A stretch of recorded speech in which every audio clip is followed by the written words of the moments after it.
Alors, c'est ça, fait que vous êtes en train de développer pour ouvrir des centres Arthur Tétrault.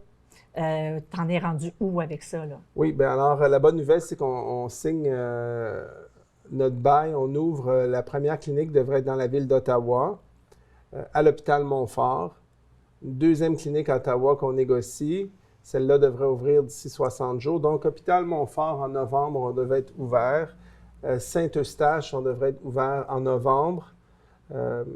Boucherville, on devrait être ouvert en décembre. On est un peu dépendant dans certains emplacements des travaux. Sainte-Agathe-des-Monts, nous devrions être ouverts en décembre ou en janvier parce qu'il y a des travaux à faire. La principale problématique, je vous dirais, c'est d'installer plus de toilettes là, dans la mécanique. Puis on devrait ouvrir Saint-Jérôme en novembre et Cowansville en décembre.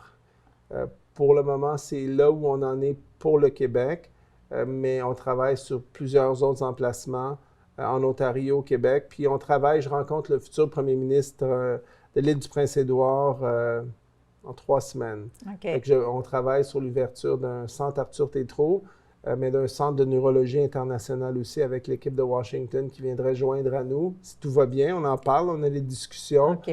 Mais j'aimerais bien faire ça au Québec aussi. Oui. J'ai lancé la perche au gouvernement, mais qui décide, qui mène? Mais nous, on est prêts à le faire pour les Québécois. Donc, ça avance quand même vite, là. Je veux dire, je fais des heures de fou.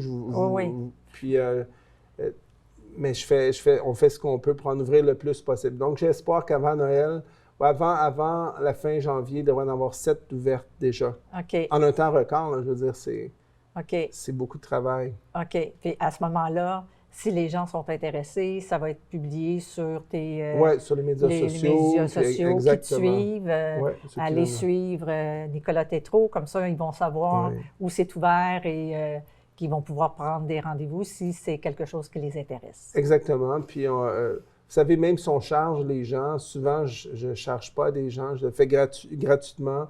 J'ai des gens qui viennent à ma maison, on a 2 chambres hyperbares, on fait une levée de fonds pour Arthur. Puis, je ne leur charge pas quand ils n'ont pas d'argent aussi. Puis, j'essaie de les aider où je fais du financement. On ne peut pas tout faire gratuit à tout le monde parce qu'on ne pourrait pas en ouvrir autant. Il faut qu'on fasse de l'argent, mais on ne laisse pas des gens crever de faim. Là. Je ne sais pas si vous comprenez, on ne les laissera pas dans la rue. On trouve toujours une manière d'aider les gens le plus qu'on peut sans se ruiner non plus. Oui, c'est ça, exactement. Bon, bien, je pense que ça fait le tour. Merci beaucoup. Merci beaucoup pour cette entrevue-là. Puis, on te dit, je ne sais pas, merde ou bonne chance, je ne sais pas trop. Merci beaucoup. Merci beaucoup, si Dieu le veut. Si Dieu le veut, exactement. Merci à vous.